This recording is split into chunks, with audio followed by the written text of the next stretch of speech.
Hello, Simone. I'm excited to be here with you today. Today, we are continuing from an episode that went very long that was on Nick Fuentes. And as Nick Fuentes says, you've got to pick a side. Is it the Catholics or is it the Jews? And in this episode, we're going to go over his accusations about Israel and the Jews, which that he made in the Tucker Carlson interview, which are mostly accurate, but they leave out the context, which is, but then if I am making a decision between the Vatican and those loyal to the Vatican and the Jews and those loyal to Israel, which is a more antagonistic partner to the United States, which has stabbed us in the back more frequently and more, well, stabbed us in the face more directly when you're talking about the Vatican, and which is a more useful long-term partner in terms of the future of human civilization when we look at existing trends. Okay. And again, I'm saying all this, it's like, Nick's broadly right around most of the criticisms he has around Israel. And the biggest criticism he has, which is the one that I agree most fervently with him on, is if you said, and if you watch our video before this on Nick, that I strongly suggest, I think it's a great video if you are not familiar with American history and how anti-Catholic America's founding was. It was essentially founded to be an anti-high church country. Yeah, Malcolm blew my mind on this one because you'd think that we were taught that in school. No, it's why it's so ridiculous when he's like, America's a Christian nation. And I'm like, you mean America's a Catholic nation? You know, he said America is a Christian nation, not a Judeo-Christian nation.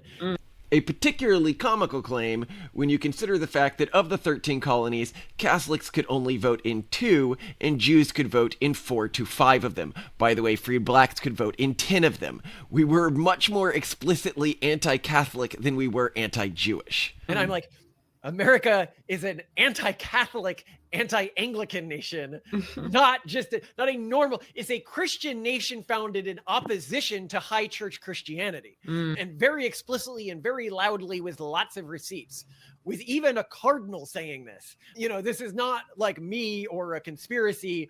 This is mainstream. If you're familiar, it is well attested, and Malcolm has the receipts. Go to that episode. It's very interesting. So the reason why that episode was important for framing for this episode is I think some people, when they try to do the sleight of hand, it's Catholics are just another form of Christian. And it's like, that has never been true in American history. That's not true in terms of the value sets of different Christian traditions.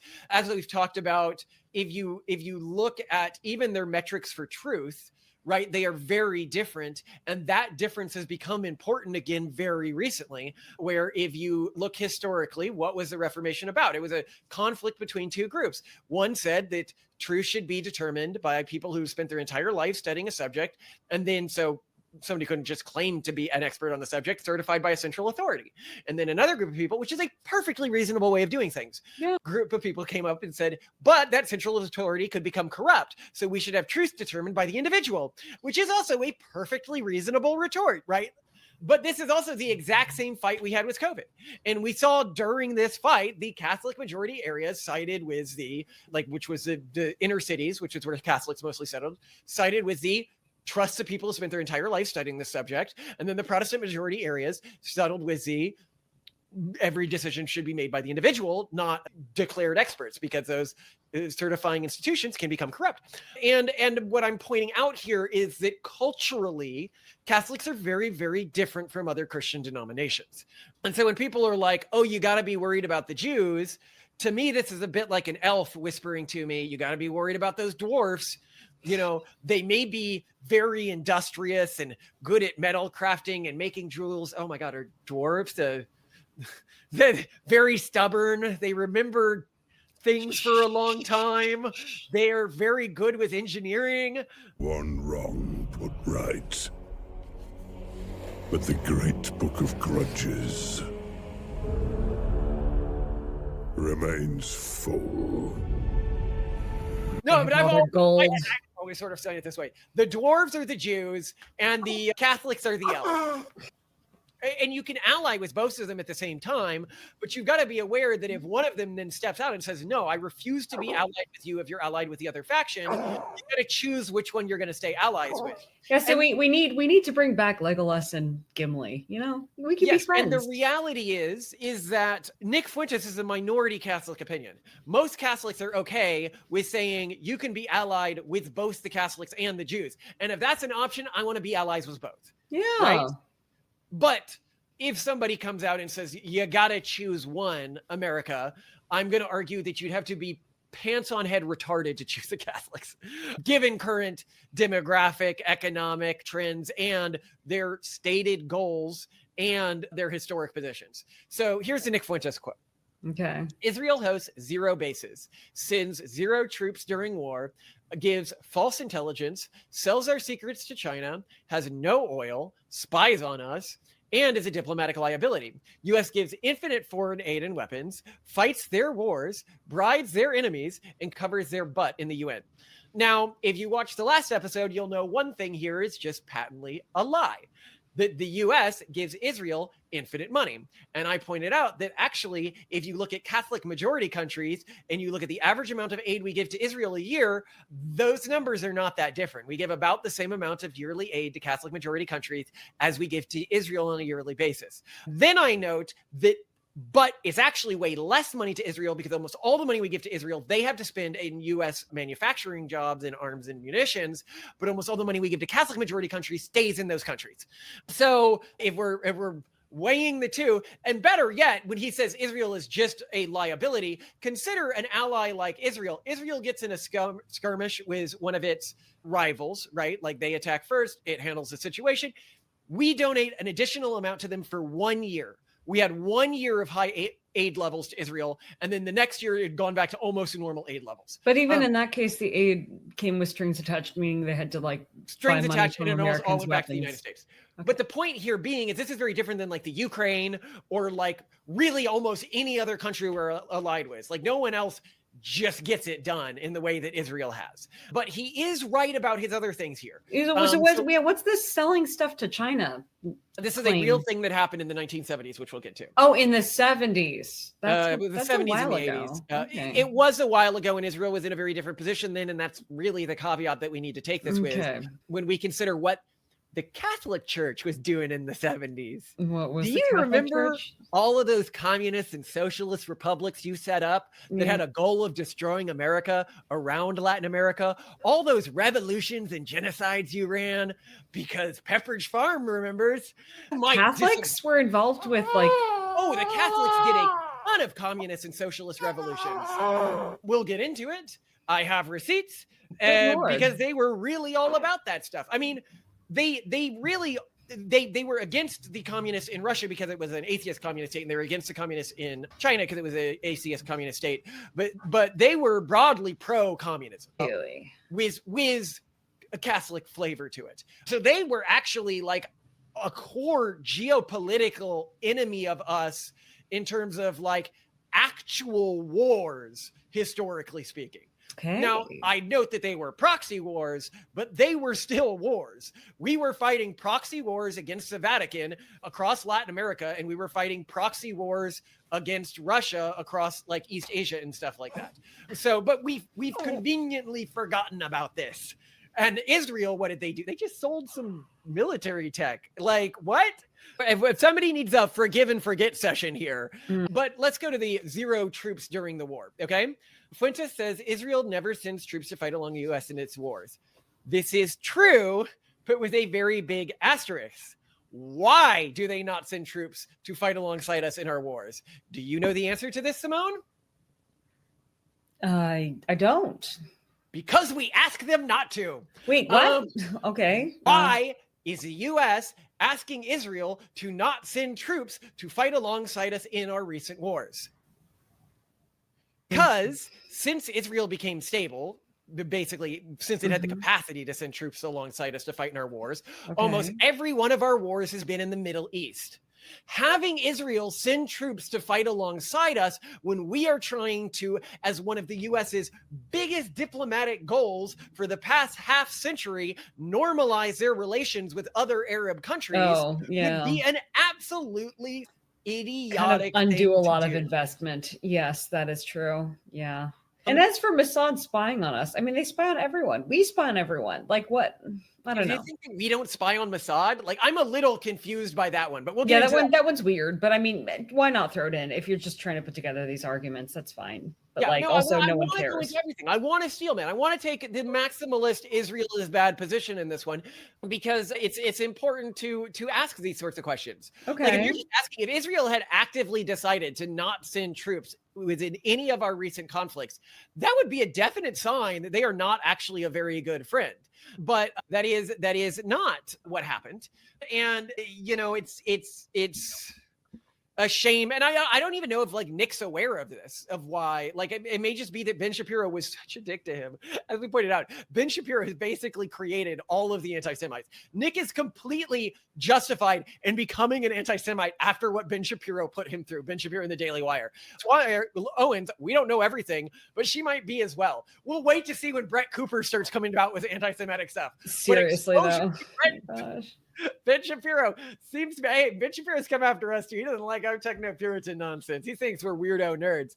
He doesn't like anyone other than him getting popular in conservative spaces, especially any ideology other than him. But what I'm pointing out here, so first of all, what I want to point out with all of this stuff is Nick Fuentes didn't really get enough time to elaborate on any of these points. None of these points were stated so untruly that I think he is attempting to manipulate his audience using information. I genuinely think that, and this is a big, like, when he states this, he is speaking in good faith. And I think so. That it is a conversation we need to be able to have. And this is my biggest problem with Jews, is they will not let us have this conversation. And not all of them, obviously, but it only takes a minority of people acting bad, a la Ben Shapiro. Oh, so you're saying like there should be more of a conversation around Zionism that's like actually functional instead of just like, it's good, it's bad. He's talked about it. He brought it up. I see. Cancel, end his show. Okay. And that was really effed up. And I think, honestly, Ben Shapiro needs to be pilloried for this. When I heard what Nick Fuentes went through, I was like, Ben Shapiro that's is the unhinged greatest threat to the Jewish people in America right now. Nick Fuentes is the right Kaya right now. I think that he is completely unhinged, what he did. It was completely and in short, basically before, like, I think even when Nick Fuentes was either in college or just recently out of college, a very young, burgeoning influencer, very small platform relatively for where he is now at the time. So like not even someone that Ben Shapiro should have been aware of, really. Yeah. Ben Shapiro sort of came at him and attempting to destroy his life over and over again, getting him fired from multiple jobs. Totally unwarranted. So yeah, that just for in case people are out of the milk toast takes often, like, and I think that my takeaway is I can see, I'm not even like anti Nick Fuentes, right? Like I'm not like cancel Nick Fuentes or anything like that. I'm like, we have disagreements, here's why. But I am like Ben Shapiro, we need to do something about Ben Shapiro. And so I'll be calling Mossad to make sure they take care of the situation before he creates any more anti-Semites. But anyway, let's keep going here. You were wondering about the sale to China, right? So what happened here? Oh, okay, God, sorry. Just small aside. Call Mossad. We keep asking our kids who they're going to call, and obviously it's the Ghostbusters. But yesterday, in complete earnestness, our 6-year-old son Octavian was like, "What is their number?" He was like really concerned. We like didn't actually have their phone number. Like we need to call Ghostbusters, but I can set up a phone service with some vibe coding that'll do both. I was like, I'll do an AI that'll be the Ghostbusters hotline for the kids. Please. Oh my God, you want me to just like set that up? I'd probably get sued. Fans can tell me if they want me to create a AI hotline that pretends to be a Ghostbusters service. Or Mossad, and they're just like, okay. We'll be able to create that with the RFAB agent service, actually. Give them a Okay, carry on. Sorry. So there are documented instances of Israel doing this. It was often framed more as unauthorized transfers or sales of U.S. delivered military technology than outright "quote unquote" secrets in a spy novel sense. Israel has repeated U.S. accusations of passing sensitive American tech to China, dating back decades and causing diplomatic flare-ups. In the 1980s and 1990s, so a bit more recently, Israel sold China military hardware like missiles, radars, and navigation systems, including tech derived from US programs. And sorry to make you feel old, but the 90s actually was a really long time ago. Yeah, for people who don't know, it's 2025 right now, okay? So this was 30 something years ago. Different time, okay? Different time. No, but what I'm saying is it's the people who were involved in these decisions are not still in power in Israel. We're talking about the last or the generation before the generation that we're dealing with today.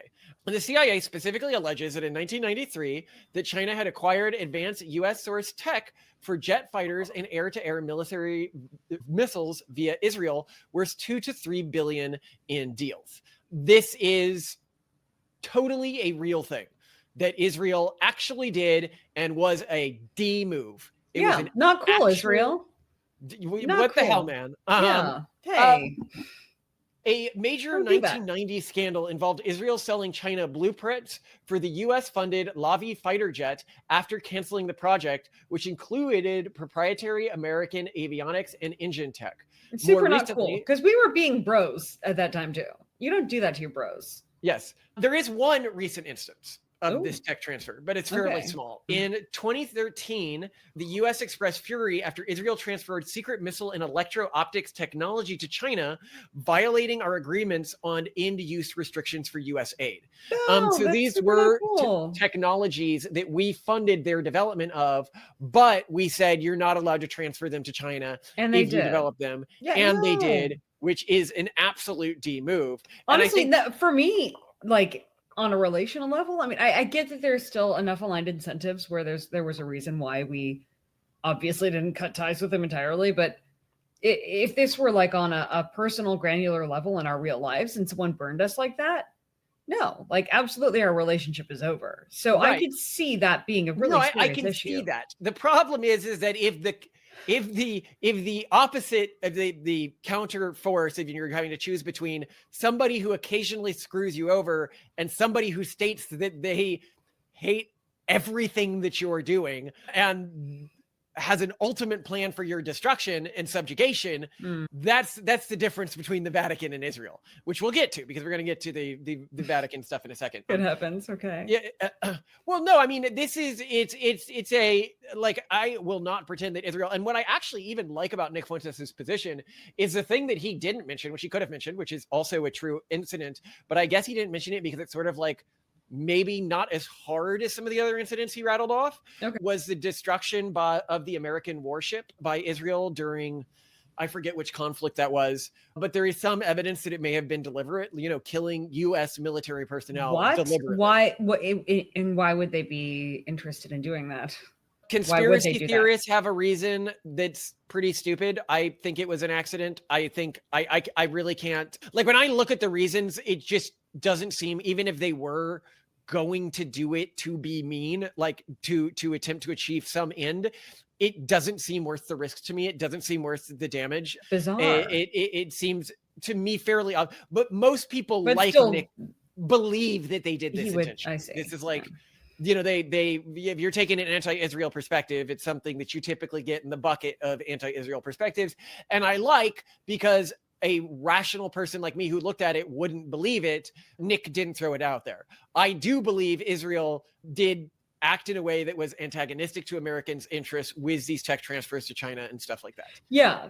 That is, and I hadn't known about that before. I'm glad Nick. But I want to be clear, it is not like the 2013 one.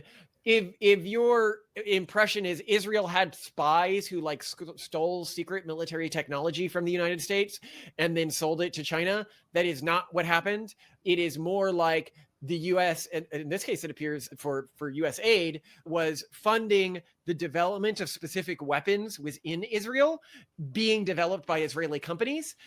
But a condition of that aid was that they not sell this technology to anyone else. And then those companies sold that technology to other people. This is not like somebody came into my house and stole my stuff. It's like I gave somebody some money and said, develop this, but I get exclusive rights to sell it, right? Or just and then they sell it to somebody else as well. My stance on that still holds. Yeah, it's a if someone does that, you can't trust them, but well, you can't trust Israel. Like they're a foreign country with goals that are antagonistic to America's goals, just as the Vatican has goals that are antagonistic to America's goals at times. And this is what I'm trying to pull out here. Israel is not monstrous for acting like a foreign country, right? Because they are a foreign country and they have their own. They are a foreign country. Right. The U.S. spies on Israel as well, probably less competently, but the U.S. spies on Israel as well, right? The U.S. does things that F over Israel as well, not as severely as Israel has done to us, but we have done things that have effed them over. Now let's go to the gives false intelligent one here. So I'm not going to go overly deep into things here, but we have the 1956 Suez Crisis, we have the 1975 reassessment crisis, we have the 1981 AWACS sale to Saudi Arabia, we have the 1982 Lebanon war and arms restrictions, we have the 1991 loan guarantees dispute, we have the 2014 halt on Hellfire missiles, we have the 2016 UN Security Council Resolution 2334. This episode's already long enough, so I'm not going to go deep into every one of these. I need to all right, change a diaper and get the kids and we can finish this later. I'm doing Mongolian beef. I'm going to look up a recipe and prepare it. We're taking the kids trick-or-treating The one thing tonight. with Mongolian beef is you're going to want to start early in the preparation process of your and the kids' dinner with the marinade. Okay. I will take a look at that. And remember, it uses a lot of chives as well, and we'll do it with rice. And I love you to death, and you're a perfect wife. And I hope with this episode fun and fascinating. I had no idea about that history with American Catholicism. So that is insane. Really changes your perception of Catholicism and Catholics within modern America. It does, but I also just feel like we're entering a new era where it isn't what it used to be. It's like a new religion that is derived from Catholicism, but is no longer Catholicism. I agree with that. I agree with that. But I think a lot of the original fears that the founders have of having split alliances and allegiances is still very real. I don't know. That's up for debate. I think that the new version of Catholicism feels more to me like early American colonies, like, hey, we're going to go on our own and build communities and build a city upon a hill. I feel like the cities upon the hill that I'm excited about are Catholic communities in many senses in the United States. Yeah. So I kind of disagree with you, but yeah, gotta run. Anyway, run. Love you. You're amazing. You're amazing. And so the comments on the first Nick Fuentes episode, I assume we got some pretty angry ones because we do have breakers as fans. Yeah, some of the Catholics were like, well, no, for like various reasons. I don't know if you saw the unhinged email we got from. That you can cure infertility. That was the first line. I was just like, no, you can't. You knob. There are some forms of infertility you can cure, but you can't cure every form of infertility. Certainly not the type you suffered from, Simone. No. Yeah, that was I don't understand where these people come from, right? Like, I'm like, come on, man. Like, at least approach us with like intellectual integrity. Don't just tell me stuff that's like patently untrue. But no. It reminded me of the reporter who came at us and was like, races have no differences. Oh no, but there was the other one who was like, there's nowhere in the US where it's dangerous to be a white person. And I was it's like a patently, obviously untrue thing. Like, why are you coming to us with that? When I assume that a lot of Catholics in the comments are probably like, no, you can be a Catholic and disagree with the Catholic bureaucracy. That was some comments. Yes. Yeah, but that's literally what Protestantism is. You can believe everything that Catholics believe, and you can go to a Catholic church, but if you disagree with the organizational structure, that was the beef that the Reformation had with the church. I think ironically, though, some maybe Catholic commenters didn't get that. They're like, well, yeah, but Protestants also disagree with each other, and we're like, yeah, that's kind of the point. Like, that's what they do. Yeah, we disagree with each other all the time because we don't have a central authority telling us what to think. That is the whole thing, is that there isn't. That is the core concern I have with Catholicism, is that there is an external body to me which can define what my faith is. Yeah. Right? Like, that's my problem with Mormonism as well. And if you deny that, then you are schismatic. You are saying that you would refuse to, even if it went through, a council at the Catholic Church, or it was said papal bull, something that disagrees with your personal faith, then you're already schismatic in your heart, right? You're already saying, well, I'll just split from the church the moment the church doesn't agree with my interpretation of Christianity, which it's a weird sort of like limbo schismatic take, but I also understand what you're saying. Like, a lot of Catholics in the US are, I think, unaware of like the specific. That's the thing is we have a new evolution of Catholicism in the United States, which is almost like a form of Protestantism, if you want to be super technical about it, that is very grassroots, that is very independent, that's very self-determined, and that isn't necessarily about top-down. No, I agree really strongly with you. And I think that this form of Catholicism, I like this form of Catholicism. And that is probably the form of Catholicism to which Nick Fuentes adheres, maybe without fully acknowledging it, maybe even to himself, but like, I do think that's more what he represents. And people chiming in the comments also said that they, as followers of Nick Fuentes, who like actually watch his streams a lot, have not at any point seen him express Catholic integralist views. Though I know you say like AI says back and forward like he is one, but yeah, but I was like, but hey, I did the research. I said I couldn't find anything where he said it explicitly. But there's also nowhere where he says he's not that. So that's the problem, is that like, until we can get him on Basecamp and talk with him. Yeah, about like what his long-term plan for society is. But I think that what he represents and what we're seeing with a lot of Catholics among our fans, or within even the US more broadly, and these are the Catholics who are having a lot of kids and are like actually have a chance of surviving. Yeah. Is there sort of this, we disagree with the Vatican, we disagree with the central bureaucracy, but we're not going to make a stink about it. And we're just going to create a Catholic identity that is more focused on the aesthetics of Catholicism rather than the technical bureaucracy of Catholicism. Well, what's funny too, though, and we've seen this in comments, is that there are also very papist Catholics who very much want to be a part of this top-down Vatican City-based hierarchy, but also don't acknowledge the current regime, which I think there's a long historical basis for this, right? Like all the different schisms and different like, oh, right. Well. And usually those led to like schisms. Yeah. But what I find is interesting is at least the Catholicism that will replace Catholicism, the future of Catholicism is very grassroots. And I wouldn't say it's accurate to say they disagree with Vatican City. I would say that they are indifferent to it, that they use it as a resource when they want it and they don't when they don't. It's almost like how Americans kind of view the American government. No, I completely agree with you. They are indifferent to it, but that they're indifferent to it enough that it doesn't cause them to like be like, okay, well now I need to think, does the word Catholic actually still apply to me? Because they just don't care. Like they're like, well, no, but just think about the way that we feel about America, right? Like we're proud to be Americans.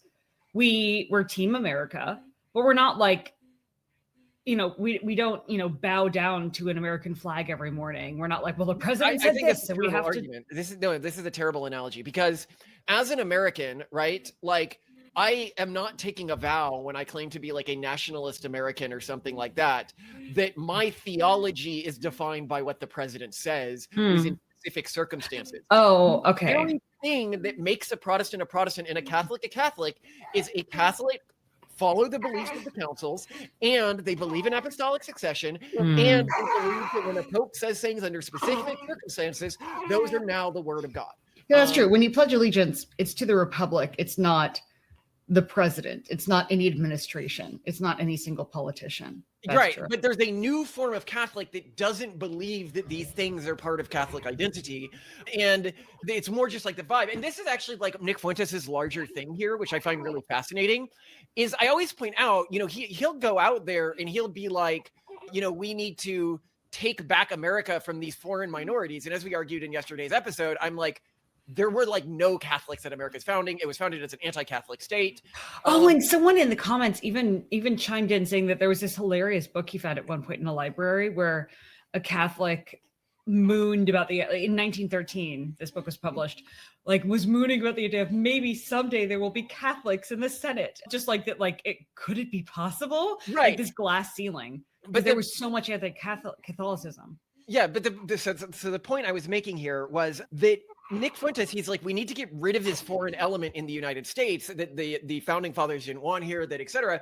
And he is part of that minority. Like, as I've always said, if you're getting a 3-course dish in American history and 1 course is anti-Black racism and 1 course is anti-Semitism, the 3rd course is always anti-Catholic sentiment. And it almost reminds me, like, he's like Bugs Bunny and it's like hunting season. And he's like, it's not Catholic season, it's Jewish season. Oh. And then the other one's like, no, it's Catholic season. But with Daffy Duck, yeah. But the funny thing is he's like, well, we need to get all of these Catholics together, all these conservative Catholics together, and impose our will on America, right? Like, make America a country of our colors, right? And what's really wild to me is Catholics make up 20% of the US's population. They are shrinking in terms of birth rate dramatically quickly. Yeah. They are shrinking. Well, like mainstream ones, not these like grassroots communities. No, they're shrinking in terms of deconversions very quickly. So just so you know, in terms of the numbers here, for every 1 person who converts to Catholicism, 8.4 adults leave the faith. Whoa! For every 1 person who converts to Protestantism, 1.8 leave the faith. So it's a faith that's in an incredibly weak position right now, basically across all positions in terms of like societal dominance. And he's acting like it's the dominant viewpoint of Americans or even of conservatives. And it's this sort of LARP, which he also has with the Vatican, where he has this LARP that I think that the Vatican or that the Central Catholic bureaucracy agrees with his position on things like immigration or things like, you know, they've basically written a whole thing, which we'll get into in this episode, where they basically denounce him, you know, and specifically Catholic integralism and sort of nationalist Catholicism. Okay. And especially as it's growing within the US, which, I mean, who else are they talking about? But what's interesting is, like, Nick Fuentes' worldview works because he pretends that most Americans are like him, and he pretends that the Vatican agrees with him, and that this makes his worldview cohesive, where if you look at the world as it actually exists, the Conservative Party could only win as an alliance of many different groups, one of those groups being Catholic. But to pretend that these groups aren't actually different is a Trojan horse in American Christianity, more broadly, you know, like trying to push Catholicism into the Protestant traditions that America grew is I think quite insidious.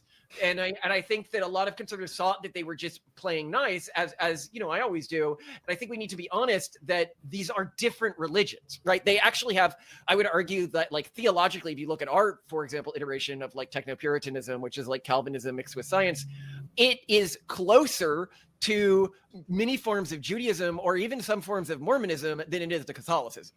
This idea that Protestantism and Catholicism are very close in their beliefs is just not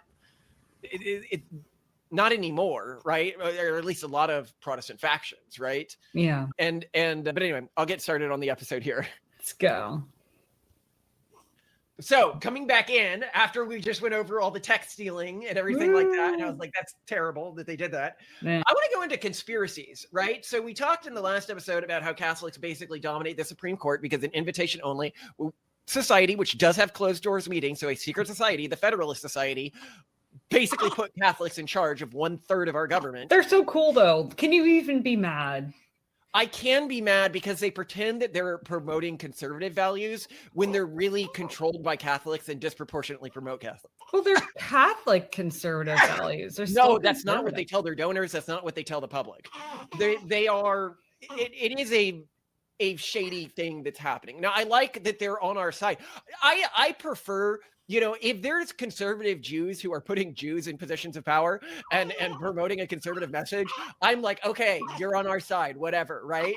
And there's conservative Catholics who have gotten together and put Catholics in a position of power, as long as they aren't sabotaging us, which they're not so far. I'm like, okay, that's great, right? And speaking of conservative Jews, we watched Ben Shapiro's basically like fallout from this, where he just goes nutso butthurt about the Tucker Carlson, how Tucker Carlson is ruining America, and shows all these whiny clips about Nick Fuentes, which is like, look, I caught him saying thing, a guy who streams for multiple hours a day said something offensive once.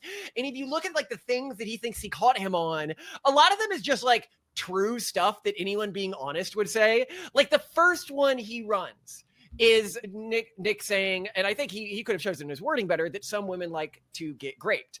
And what I think he meant to say, which we point out in our book on sexuality, human And sexuality. I brought up on our podcast multiple times. What? Something we've also brought up on our podcast. There are a large percentage, like a very meaningful percentage of women who get arousal from imagining scenarios like this. It doesn't necessarily mean they want it to happen to them. They're obviously in a minority of cases that is likely true. And people will be like, oh, that's because men scrambled their brain. I'm like, 50 Shades of Grey did not become a bestseller because women wanted to show off to their husbands. I don't go to Barnes & Noble and see an entire monster effer aisle. Sorry, not one. I'd say it's like half of like the women's fiction section is about women effing monsters, okay? This is not because of men. You can watch our episode on what we think led to this, but the point being is like, men, you can't do this anymore. You can't go out there and cherry pick a few things and then show them to your audience and think your audience is going to be like, oh yeah, you know, he said the naughty thing. Now he's off the air. He said the naughty thing. And that you think that that's still okay means you don't really have a part in the modern conservative movement, because the modern conservative movement is an anti-pearl clutcher movement. And when you come out there and you're clutching your pearls like a little diva. Well, I think the bigger problem is that the conservative movement and the new right have really succeeded because they're big tent. And a big problem that he has is he's little tent. He wants people out of his tent. And Nick Fuentes? Yeah. No. Ben Shapiro. Oh, it's Ben Shapiro and Nick Fuentes. Nick Fuentes is off the reservation. He's just doing his own thing. He's not in any tent. Literally off the reservation. Yeah, there's no farm out in the woods, and he's out, no shelter, just free balling it. But yeah, Ben Shapiro actually reminds me of Lemon Grab from Adventure Time, just like no, unacceptable, unacceptable, unacceptable. Well, I don't know. My primary issue with him is that he tries to exclude people, but also from this position of being superior and like morally superior and high and mighty. And I'm okay with trash. I love trash talk. I think trash talk is great. I think doing it from a position of moral superiority instead of like gamesmanship is tedious. But let's carry on. Sorry. Let's carry on. And when I will say, I do love it when people say things that are just meant to freak out people like Ben Shapiro. But at this point now when it's tempted. Curtis Yarvin is the king of this. Nick Fuentes is like, I watched the Nick Fuentes offensive clips, and frankly, I found them boring. I love Curtis Yarvin biodiesel line.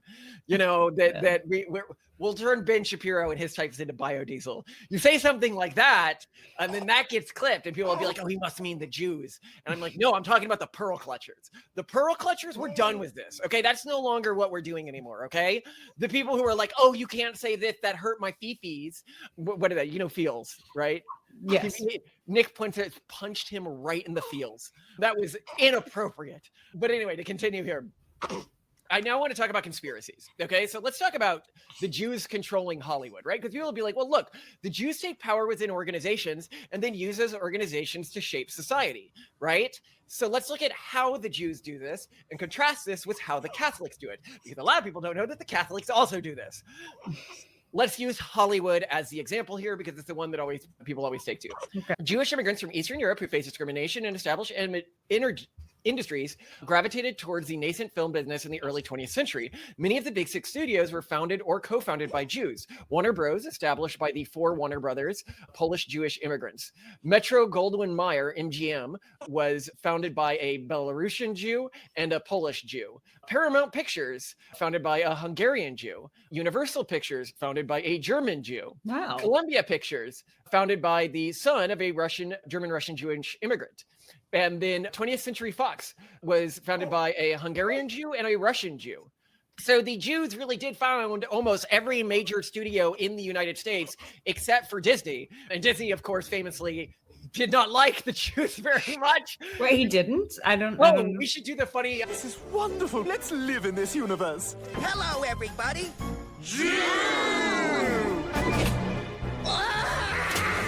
Yeah, he was not a fan of the little hat people. But I imagine it's because he was in an industry that was completely dominated by Jewish people at the time and even today. And by the way, a 2008 poll noted that now only 22% of Americans believe that Jews, quote unquote, run Hollywood, whereas this number was 50% in 1964. Oh. But it was actually like functionally true. Most of the people running Hollywood were Jewish. Also, you didn't have a lot of criticism of Jews or the Jewish experience coming out of Hollywood during this period of Jewish dominance. So let's look at the facts here. Jews at least did control Hollywood and do today have outsized influence in Hollywood. Why do they have the outside influence in Hollywood? It's because they built it. They built it. They're the reason why America has all of the soft power we so have. blaming the Jews for influence in Hollywood is like blaming the patriarchy for building the world. Right? Yeah, it's like, well, you weren't doing it, okay? Yeah, people, like right? You're welcome. What do you want? It's very much like So what I believe you were trying to say is thank you. Thank you? You're welcome. What? No. I didn't. I wasn't. Why would I ever? right? It's like, yeah, I built it and now I run it and I discriminate in favor of my own people, as we all should. Sorry, I'm not saying we should discriminate in favor. I'm saying as we should all be able to if we have a preference for it, okay? This is what, what is that? Kwanzaa is about, for example. A huge supporting Black-owned businesses. Black-owned businesses, right? Yeah. That's not illegal, or it might be within some circumstances. But anyway, so Jews control Hollywood because they developed one of America's strongest cultural tools. Has Hollywood been corrupted since its founding? Absolutely. But the corruption of Hollywood has actually correlated with a decrease in Jewish control over Hollywood. It's not Jewish enough. Not an increase in Jewish control over Hollywood. In fact, I'd argue it really just comes downstream of the urban monoculture and parts of Jewish culture being corrupted more quickly, but these parts are dying out anyway because they don't have kids. All right, so Jews control Hollywood, but they also built Hollywood, so we sort of owe them for that. And they're disproportionately writers, comedians, and stuff like that. I think it was something like 90% of comedians were Jewish in New York in like the 1970s. I can't remember the exact statistic. But we also see this with, well, I'll get to this in a second. Now let's look at Catholics. Did you know that there was a Catholic institution that basically controlled Hollywood from the 1930s to the 1980s in terms of what they produced? So yes, it had to align with Jewish interests. Does this have to do with the whole like censorship and rating system thing? I feel like I've listened to podcasts about this. The Legion of Decency's moral stranglehold. That was it. Yeah. In stark contrast, Catholic groups actively controlled Hollywood's moral output through organized pressure, ensuring Catholicism was depicted in glowing, uncritical terms. The key player was the Catholic Legion of Decency, founded in 1933, renamed the National Catholic Office for Motion Pictures.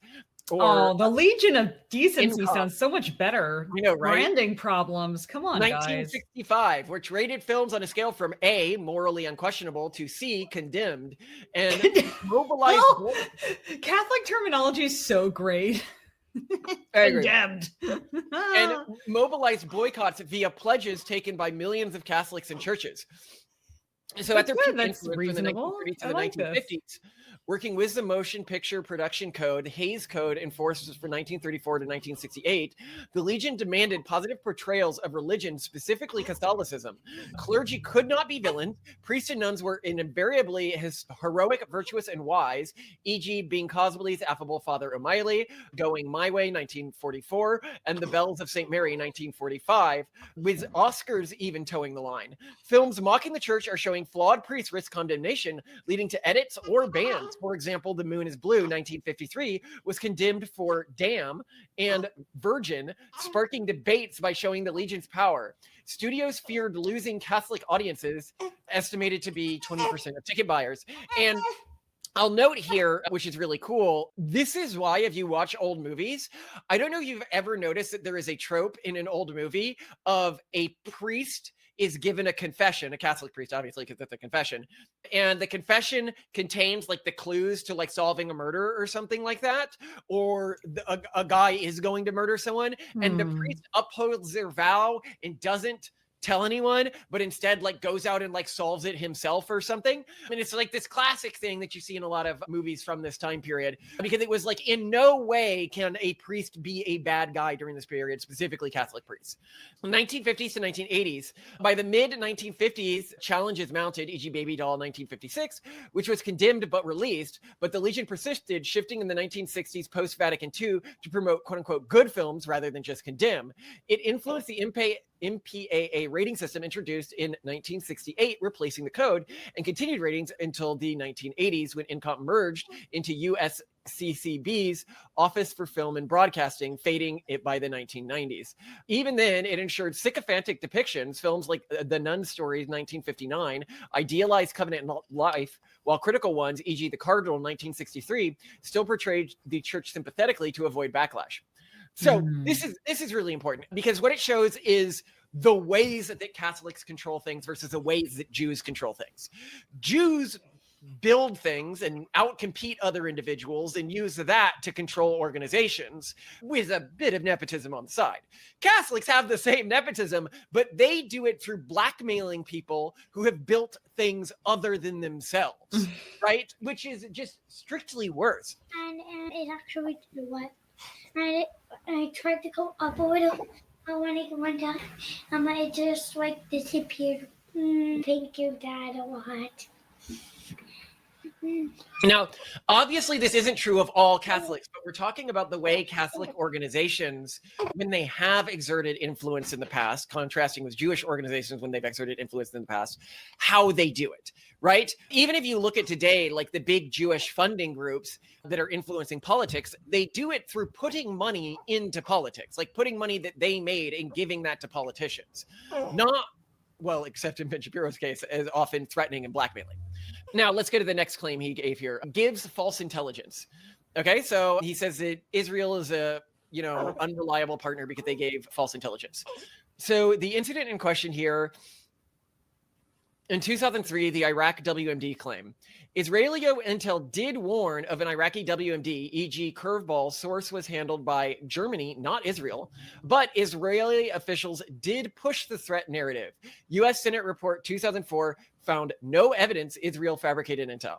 So this incident is just false. It was not pushed by Israel. The WMD stuff did not come from Israel. It came from German intel, and this was investigated. It's not accurate. Now let's go to the next one here. Iran nuclear archive. Israel's Mossad stole 55,000 pages from Tehran, verified by IAEA as authentic. U.S. used it to exit GCPOA, but this was good intel, and it was given by Israel. Okay, well, let's go to the next one. The Syrian reactor strike. Israel gave U.S. precise intel on North Korean-built reactor. U.S. confirmed via satellite as accurate. Again, it was accurate intel. Real grievance is that Israel has withheld or shaped intel into protected forces, e.g. not sharing HUMINT on Hezbollah. So it's really not so much that Israeli ever gave us provably false intelligence. It is that when they had intelligence that, if shared with us, would cause us to act in a way that was against Israeli interests, they chose not to share it with us. Wow. To which I must ask, do you think that the US shares intelligence with Israel that would cause them to act in a way that is unaligned with our interests? So basically, Israel's not retarded. Conspiracy? Yeah. And he goes, it has no oil. This is one of his claims. Therefore, they have no strategic resources. Here's the problem. Israel has another strategic resource, which is much more valuable than oil. What is that resource? Simone, I'm going to see. Do you know the resource that Israel has that is dramatically more valuable than oil? IP. Jews. Jews. It has. I mean, even Palestine has acknowledged that. That's why they're not. Yeah, when they said when the Gaza was going, so the Gaza plan, when they went in and invaded, what they were going to do is they were like, well, we also have to like enslave the population here because God knows our people can't make an economy work, right? Like even they were like, well, I mean, we got to keep them to make the money. Of course, they didn't want to get rid of them. They wanted them to work for them, right? And this is a funny thing, as we pointed out on the Leather Apron Club, he did this thing where he goes over something like 53% of the guests on Joe Rogan are Jewish. And it's like, yeah, because they outcompete other groups within almost every profession. Like, this is a big thing, right? And it's not just with nepotism, right? Like, it's clear that they can come over to our country, lose everything, and then quickly create entire industries, right? It reminds me, I've said this before, but I see this is no different than when like BLM people are like, whites are out competing us because they're cheating. And it's like, no, if you see a group out competing you, like, you should be like, have the humility to be like, maybe that group is doing something that I can learn from.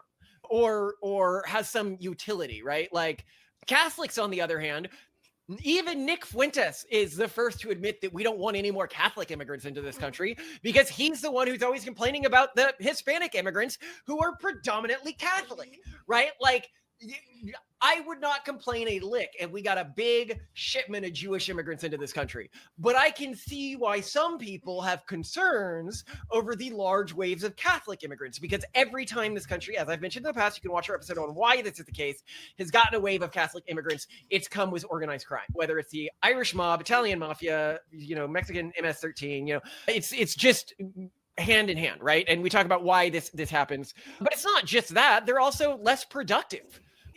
They're like if you look at Catholic majority countries, they are on the whole, poorer and more corrupt. When you look at areas with concentrations of Jews, they are typically wealthier. Well, isn't there this weird bifurcation of Jews though? Like on the one hand, you have the super high fertility Jews who don't really participate in the mainstream economy. And then you have the offshoot low fertility Jews that are kind of self-extinguishing, but they keep getting produced.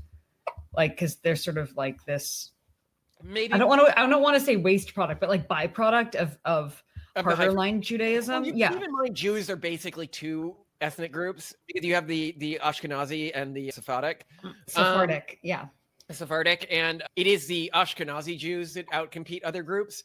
You can go to our video on Jews actually smarter. We argue that they're not actually smarter, so you can watch our video on that. But I don't. Even if you argue that they're not actually smarter than other groups, you cannot argue that they're not outcompeting other groups, right? It's very much like the Nazis when they kicked out all their Jewish scientists, and then they came over here and built an A-bomb for us, right? Like, that was. They do build actual things of utility when you're nice to them. There's the famous letter that I think it was Ottoman king sent to a Spanish king when he was kicking out all the Jews during one of the pogroms.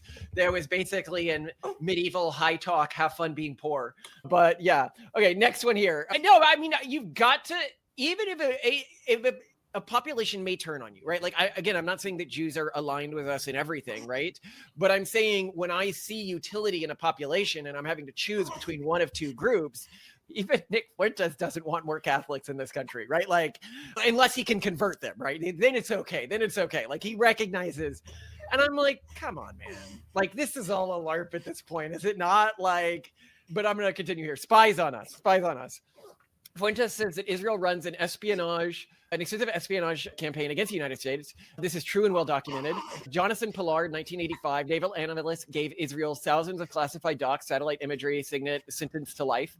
1985 to 2004, art student spy ring. FBI investigated 140 Israelis posing as art students, casing DEA offices. NSA warned of aggressive Israeli espionage. 2019 WhatsApp hack. Israel firm NSO Group's Pegasus used to spy on U.S. officials / journalists per Citizen's Lab. GAO report. Israel named top economic espionage threat to U.S. defense contractors. FBI counterintel still ranks Israel in the top 5 for tech theft, behind Russia and China. So, I mean, it would make sense that that was always allowed. Like, that's the way it works. I think there's just also an extremely strong correlation between having a high-tech industry and engaging in quote-unquote tech theft. Mm-hmm. But I don't. What is the difference between tech and technology anyway? Like, what other country is going to use it? Yeah. But it's not just that. Do you think that we don't spy on Israel? Like, I'm just baffled. Yeah, do you think that we don't spy on Israel? Do you think that we don't spy on our other allies like Canada? Like, obviously we spy on Israel. where there's a lot of sharing of intel, but it makes sense, right? Like I do not hold somebody. I'm not like that makes them bad. And I'd also point out here, do you not think It just sounds like middle school girls. They all spy on each other and they all share everything. Well, not everything, stuff strategically. You don't think that the Vatican has information networks? Like that also like baffles me. The Vatican has political diplomatic interests and uses its various organizations to channel information up to the upper ranks. Like the Vatican is not saintly von Saintington if you look at their history, which we're going to get to, right? Like they are an active political player with active political objectives that they are willing to pursue. Let's be fair, though. The Catholics are the only ones with the saints, so... No, they are. Yeah, they are the only ones with the saints. So they do have actual power to make their spies saints, which the Jews can't do. Mm-hmm. No saints with the Jews. Okay. Diplomatic liability. He says the U.S. gives infinite foreign aid and weapons. As I pointed out, they don't. The U.S. actually only gives about the amount to Israel every year, on average, that we give to all the Catholic majority countries that we give aid to combined, except it's reciprocal in Israel's case because they have to spend over 90% of that buying U.S. weapons. And this isn't true with the Catholic aid. It just goes to these countries and then nothing happens to it because they never get wealthier. It's like, can we stop? Can we cut off aid to these countries? We've been giving it to them for like half a century, much longer than we've been giving aid to Israel. And they haven't been able to get their act together, right? Like, if they're going to be unproductive, like why do we need to keep simping for them? I'm okay with giving money to somebody who is making cool stuff with it that I may need one day, you know, like their missile defense system. The Vatican doesn't have a missile defense system. You know, this is the thing. If we were going into a war with vampires and I needed lots of holy water, I'd be going to the Vatican, right? I'd be saying, hey, we should probably ally with the Vatican. They're really good at making holy water. But when I look at the future conflicts on our door, the groups that want us eradicated, a lot of these groups are Islamists. And Israel is what the Vatican is to vampire invasion, Israel is to Islamist invasion. They make a lot of things that are very good at both protecting you from and dealing with this particular threat, which is a growing one on the global stage. And the idea that they're not useful as like a political or economic or technological partner is just like kind of ridiculous on face value. If you are engaging with technology, right? And this is US technology, like you're in the US and you have technology. That technology comes from like either the United States, Japan, Korea, or Israel, maybe Taiwan. And that's really,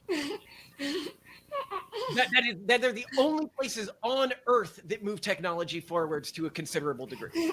You get some high-tech industries in other countries. Yeah, okay. In China and in India and high-tech companies in Europe that don't really produce much new stuff. But if we're talking about like active technological development, Israel is one of the only places on Earth where you're actively seeing this. And since tech defines who controls the future of human civilization, it matters that you're friendly with the only productive technological person on Earth that is at sustainable fertility rates, right? Because when I look at the other players on this list that I said were relevant, like Japan and Korea and Taiwan, they're basically halving their population every generation, right? Yeah. But anyway. But to be fair, the highest fertility populations in Israel are not the also high-tech. Right, but even the high-tech populations are above repopulation rate. Yeah, they're doing well. And even our tech in the U.S., you know who makes this tech in the U.S.? A lot of it is made by Jews, right? Like, even Nick Fuentes much realized if we did a pogrom in the U.S. and we kicked out the Jews in our country, or even if we made the U.S. more of an enemy to Israel, the people who run all of these tech companies and often who are starting a lot of these tech companies, they would have a much less of a reason to ensure that the U.S. continues to survive and thrive. Right? Like that would be an actively, as I've said, I don't trust the Jews to, care for us out of their own heart, but I trust the Jews to be able to see a pattern of the U.S. helping Israel and say, hey, it is in the Jewish people's best interest to help the United States thrive.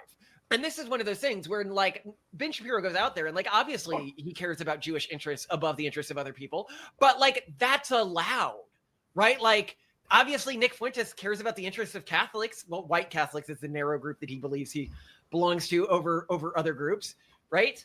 You know, I don't get why that's like not allowed. Like I care about my narrow community, the Augs over other groups, you know. Any techno. Oh, you just like what, super nerds? No, Nerds? I call the Augs the people who have sort of the same goal as the techno-Puritans, which is to continue to evolve humanity, eventually take to space. I use the term to mean the humans that will one day be augmented, right? Like that are okay in engaging with various forms of human augmentation. Because I hate the word like transhumanist. I don't think that that's what we represent. You can see our video on this. It's much more. Well, and also like there are too many differing definitions of the term or connotations associated with I would say that transhumanist is sort of defined as a progressive pussy version of this, and the Augs are the more like super soldier Darwinist types. You know, you specifically Aug ideology is downstream of Nietzschean ideology, which says that, you know, that you should strive to strengthen yourself and that immorality comes from weakness, and that you should strive to strengthen yourself in whatever way you can, whether that's genetically, technologically, through anything. And that if we allow humanity to enter into a dysgenic spiral, which most of humanity is already within, see our video on Is an Idiocracy Actually Possible, then we are merely worshiping weakness. And there's a lot of groups that don't like the Augs, right? So, because I think most techno-Puritans would get along with any Aug, even if they didn't have the techno-Puritan faith. But anyway, I want to go over a document the Vatican released in 2017, The Ecumenism of Hate. This is a Vatican-reviewed critique of U.S. conservative alliances. It was published in La Civitia Cattolica, a Jesuit-run journal whose content is pre-approved by the Vatican Secretary of State, making it official-sounding Vatican voice. Titled Evangelical Fundamentalism and Catholic Integralism in the United States, a surprising ecumenism. God, this is so Catholic sounding. The piece was co-authored, doesn't really matter, but specifically it targeted the growing political alliance between conservative U.S. Catholics labeled integralist and evangelical fundamentalists, particularly their support of Donald Trump's 2016 campaign and early policies like immigration restrictions and walls. The authors frame this as a, quote, Manchian, in quote, good versus evil worldview, promoting, quote, xenophobic and Islamophobic visions, in quote, and a, quote, nostalgic dream of a theocratic type state, in quote. So you know who they're talking about, right? This is clearly Nick Fuentes that they are talking about here. And they're saying, we don't support this. And not just Nick Fuentes, they're saying, we do not support the faction of the Catholics within the United States that have moved to support the MAGA alliance, that have moved to support things like immigration restrictions, that have moved to support. This is what I talk about when I'm like, the Vatican has a political interest, and Nick Fuentes' ideology works only insofar as he either ignores that their political interest is directly counter to our own political interests, or that he pretends like as a Catholic, the core thing that separates him as a Catholic from a Protestant is the functions of the Catholic bureaucracy, specifically apostolic succession.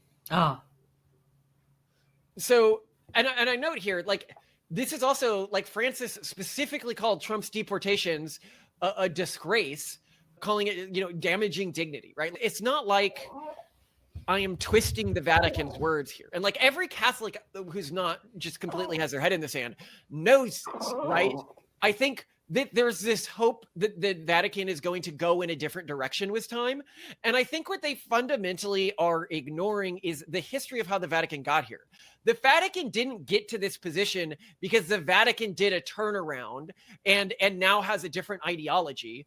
They did a turnaround. The Vatican has been pro-immigration since like forever, right? Like, this isn't a new thing in the Vatican. The Vatican has been pro-racial integration since forever.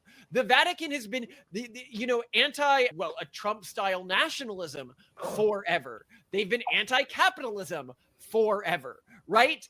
Basically, there's a faction of Catholics in the US that have left whatever Catholics historically believed and expect the Vatican to leave this wisdom. It's not really, and it's not to say that the Vatican hasn't been captured by the Jesuits and they haven't transformed the nature of the institution through this capture. It's not to say that they aren't actively basically cheating in elections. We might do a whole thing in how the Jesuits sort of cheat in papal elections. Oh, really?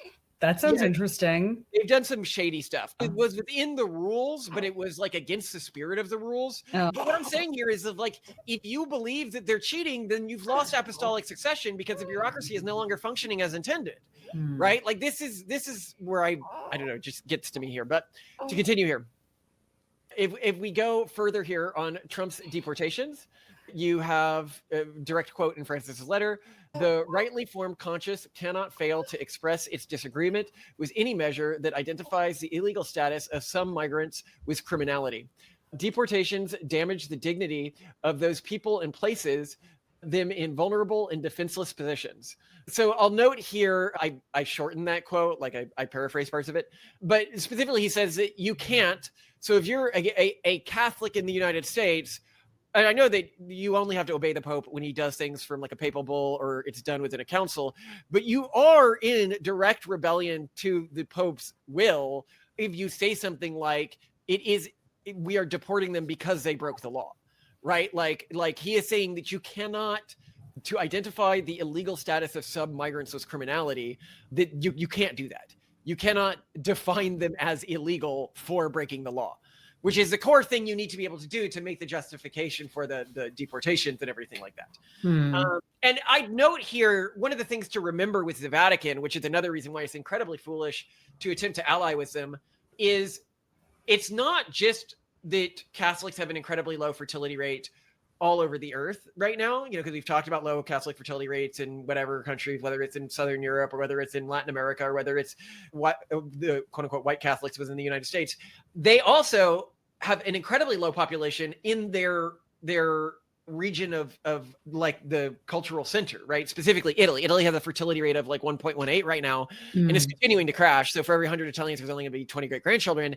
So if this continues to crash, and partially on behest of the Vatican, Italy is accepting tons of migrants which have a higher fertility rate, the Vatican itself is going to be in a hostile sea, a sea of individuals who may not agree with its policies. And that puts the rest of the Vatican, like the Catholic community, in an incredibly dangerous position, globally speaking, because you don't know if the Vatican's being influenced or not, right? Like, I mean, in a way right now, the Vatican's in a sea of urban monoculture and is certainly being influenced by that. What happens when it's in a sea of Islamists, right? You've already seen how much the Catholic Church has moderated its view on Islam. And even, we also see this from Nick Fuentes, because, that's where it's getting his marching orders from, where he'll often take positions that seem actively directed towards empowering Islamist organizations and factions, if he can use that to achieve, in his case, negative conditions for the Jews. But in the Vatican's case, and note, he'll be like, oh, well, the only reason we don't want Iran to get a nuke is because they'll use it on Israel. And it's like, no, we don't want them to have a nuke because after Israel, they use it on us, right? Like, if you are willing to allow Iran to get a nuke just to spite Israel, you have put the United States in an incredibly worse diplomatic position. This is what I mean when I'm like, he's willing to throw the United States under the bus if he can spite Israel. That campaign was incredibly cheap for us, by the way. And we paid very little in terms of diplomatic cost for doing that with Israel. And Israel also helped us a lot with that, right? So that was one of our major objectives for a long time as well. It's like he thinks that the only reason these countries have a beef with us is because we support Israel. And it's like, no, they want global Sharia law in the same way you want to globally convert everyone to Catholicism one day, right? Like they actually are antagonistic. But the Catholic Vatican, when they're trying to promote Islamist agendas or create sort of interfaith dialogue there, what's funny is Like interfaith dialogue doesn't seem to really exist. I heard somebody say this to me and they're like, it's so true. When you have a bunch of preachers doing interfaith dialogue, they're typically all urban monoculture and they're not actually like strong believers. Oh, so it's monofaith dialogue with different costumes. But the reason why they're doing this is, I think smartly so, is they know that they're not maybe eventually that they're going to be in a Muslim majority region and they're going to need to deal with that, right? Like they're going to need to appease their new rulers. And really the only force that could possibly prevent this, Nick Fuentes is making an enemy of, which again, the Catholic Church now is basically, come on, the vampires. We're pro-vampire actually. But to continue here, I want to now talk about the Catholic revolutions in Latin America. Oh, by the way, fun side note. Did you know that one of the Lincoln assassins hid at the Vatican? And there is a common myth that the Vatican helped him hide, but it actually didn't. Oh, really? Yeah. So just fun historical side note here. Lincoln assassin John Wilkes Booth at Fort Cedar and Mary Surratt, devout Catholic boarding house owner, convicted as co-conspirator and hanged on July 7th. John Stewart Jr., a Confederate fly, fled to Canada, hidden by Catholic priests. So he was actually hidden by the larger Catholic bureaucracy at first. Because remember, for most of U.S. history, the U.S.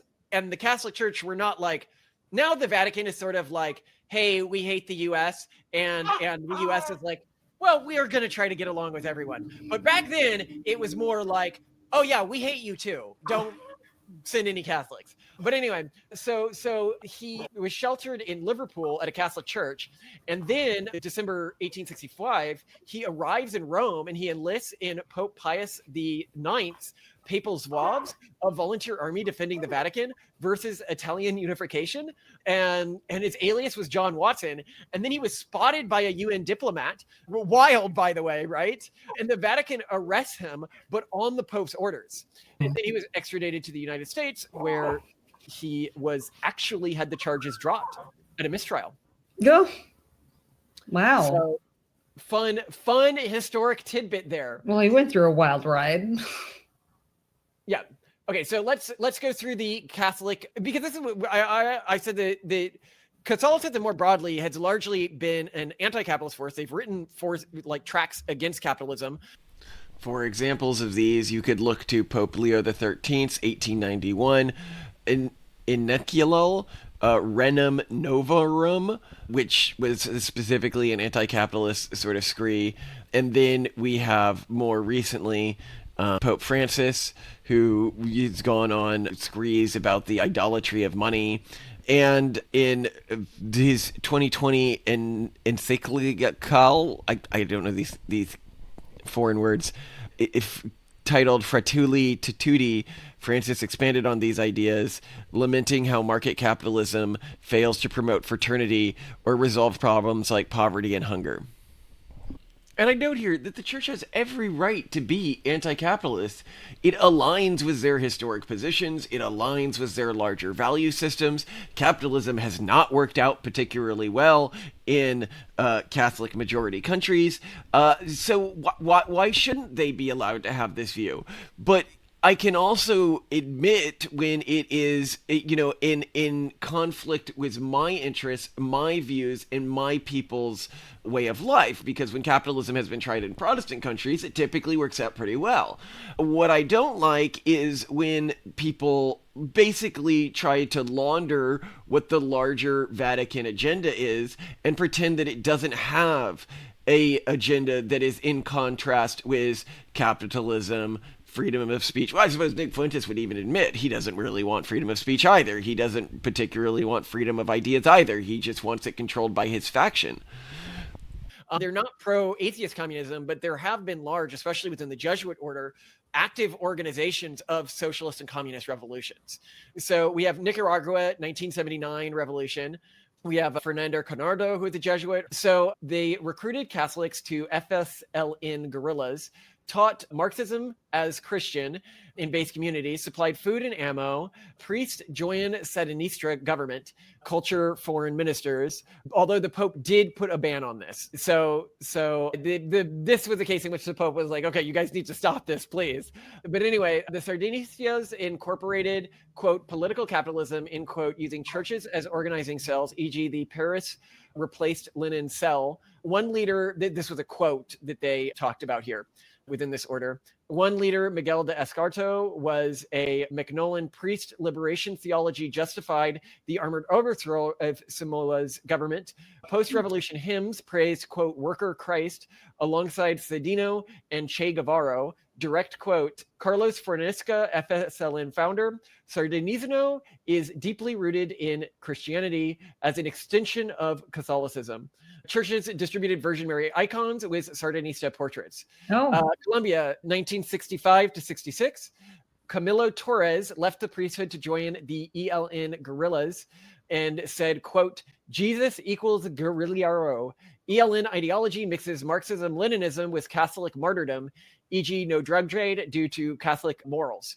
Then El Salvador, 1980 to 1992, Civil War.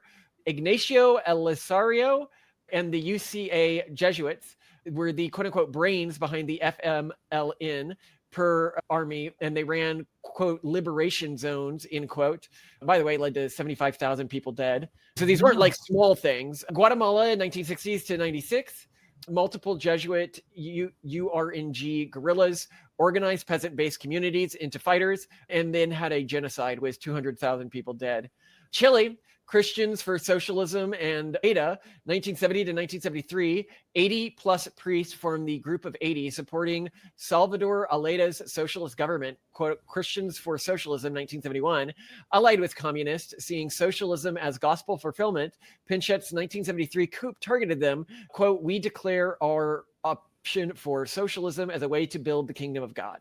No, okay, I mean, but is this just, these are examples of the Catholic Church supporting socialist political movements? Surely there are also examples that I could cherry pick of the Catholic Church supporting broadly capitalist leaders. Or the Catholic Church has done, and I can pull this up in post, they've written like tracts specifically attacking capitalism. They've written, now they would say that what they are attacking is the more like materialistic form of capitalism, which I would also, but they certainly don't follow Puritan capitalism, which is, I think the true and correct way of practicing capitalism, which is capitalism without charity and without luxury. You can see, that's true. Yeah, charity is big in Catholicism. And they have also written tracts condemning communism, just to be aware, even though sometimes communists spin out. I note here when people are like, oh well, this or that communist leader was Jewish, true, but they do something that the Catholics don't do typically if the communist leaders have Jewish backgrounds, which is they then go around and try to kill Jews. And so they're obviously not, fighting for a Jewish agenda. Like when the communists came to power in Russia, the Jews were one of the first on their list of, they don't like when some groups outcompete other groups, and the Jews are outcompeting a group, which is one of the reasons why they were. I actually point out here there was analysis done. We talk about this in another episode, but if you look at the amount that Jews disproportionately get into politics, so if you look in the United States, obviously like Jews are disproportionately win at politics and get into politics, and you look at this cross country, so you can find like an average disproportionate Jewish amount in politics, and then you look at communist governments, specifically like communist Russia, Jews, when contrasted with their portion of the population and their typical overrepresentation within politics, are actually represented at a much lower rate than you would expect. So even though they're overrepresented versus the population, they are underrepresented when contrasted with. And I note here, like Marx wrote entire tracts about how we needed to get rid of all the Jews. I forgot the name of the tract, but it was pretty explicit. Really? Like it was in the title. Yeah, I'll look it up because this will surprise you. Okay. It was called On the Jewish Question. Oh boy. Okay. Fine. Okay. He linked Judaism with hucksterism, an obsession with capitalism, commercialism, and money. Well, not exactly shockingly unique take. Well, no, but what I'm saying is it's not exactly a friend to communism. No, yeah, sure. Wrong. Yeah. So what I'm pointing out here is And why would they be? Sorry, it actually makes no sense that Jews would want communism. I just want people to actually think through this for 5 epic seconds. Well, I don't know. Kibbutzim are pretty freaking right, like, but they do that only with other Jews, which is hugely different, right? So consider that you are a population living within a diverse. You can't try communism as it is theoretically understood at a grand scale without some post-singularity society. Right, I understand that. But even if communism, quote unquote, worked, Jewish people wouldn't want it. Why wouldn't they want it? Okay, think about this. Okay, you are part of a group that whenever you're in a capitalist country, whether it's Australia or the United States or Germany, you end up much wealthier and with much more power than other groups. The very last thing you would want is wealth redistribution. Okay? Like, especially if you're thinking intergenerationally. Now, we do point out, oh, well, what about the kids of rich families? Why are they more likely to become communists? This is different. These kids aren't thinking intergenerationally in the way that somebody trying to plot out like a Jewish control of society. Jews are always intrinsically going to have more control within a capitalist system, which means if you favor capitalism, you also have an intrinsic parallelism of interests with Jewish organizations and with Jewish forces, and you are going to be much more to have a direct conflict of interest with Catholic forces, because again, Catholics have historically promoted socialism and immigration waves and mass sort of charity organizations and stuff like that. But anyway, thoughts, Simone? Just wow, this has been a lot, but I also, it's not necessarily updating my views that much on Catholicism, because the Catholics with whom we interact are so divorced from all of this. Right. They are divorced from it. And I think that can lead us to forget that the Vatican has actively stated hostile intent to the United States, specifically the MAGA movement. So you're just trying to say, like, there is this group over here, don't forget. Well, what I'm trying to say is when you try to frame things along Nick Fuentes' lines, which is choose between the Catholics and the Jews, right? What he's forgetting is the Catholics don't all think like him, and the Catholics in power who have the final say in what the Catholic the official Catholics, like if aliens arrived on Earth and were like, what do Catholics think? They're going to go to the Pope, right? Yeah, like, that's right. He's forgetting or covering up or trying to hide that in actuality, the Catholic central bureaucracy is quite hostile to the United States and our interests, and that we work with Catholics insofar as those Catholics aren't towing that line.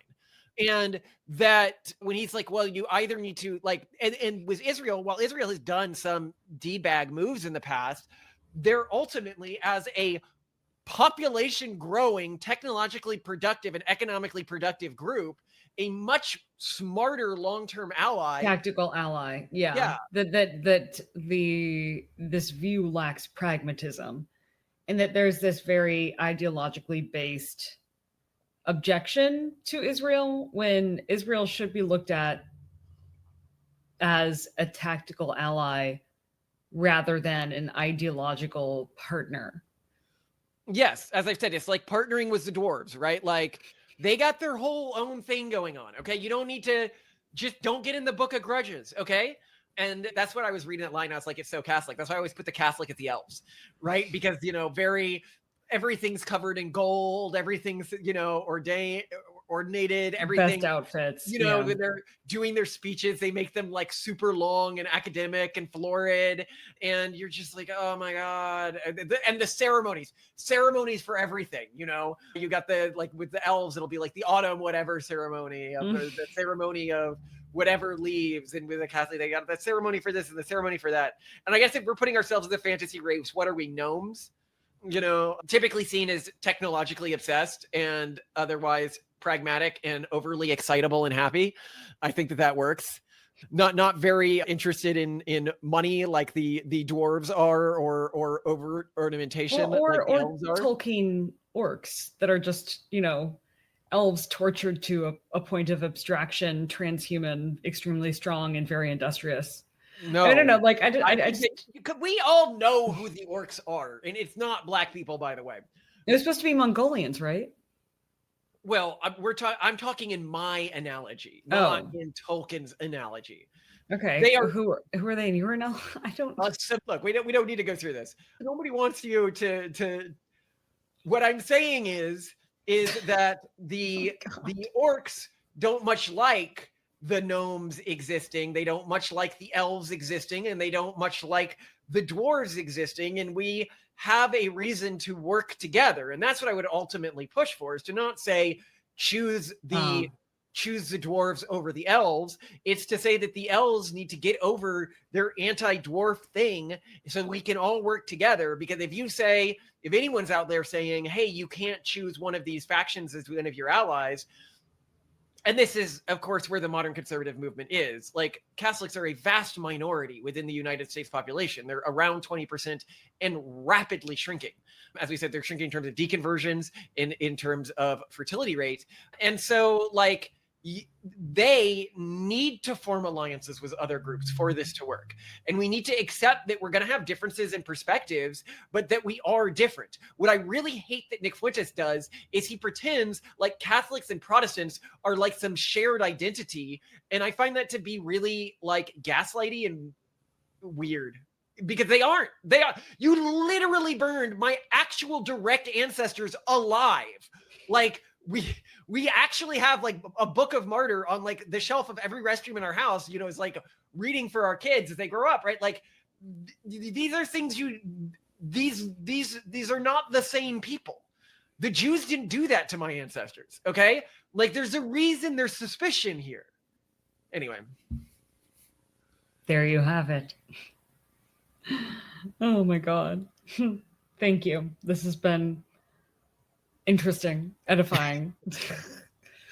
No, but I think we can all get along while still admitting, like, I may not like some elfy things, and I may not like some. We've done some episodes that we've gotten a lot of, that's anti-Semitic. I might not like some dwarfy things, but I can still work with them and see the benefits of working together. Yeah, totally. We're pro-pluralism, and it's not going to change. That's all there is to it. I mean, I think they're both wool too. So she's we're matching these days. Hey, I love it. I gotta have a caped wife, epaulets. Gotta go for the real fascist look. Gotta scare the. I used to be like fascist, but like World War II, and now we're like fascist, but like Prussian War maybe. It's giving kind of Bismarck era. Can't believe that name pulled so poorly when we thought about naming one of our kids Bismarck. Yeah, you're going to name one of our kids Bismarck, and just people did not like it. Yeah. Also did not like Texana, which was one of the names we were going to choose, and that's where Tex came from. Yeah, like, maybe just Tex pulls better. All right, attack! I don't want to see any survivors! Take him down!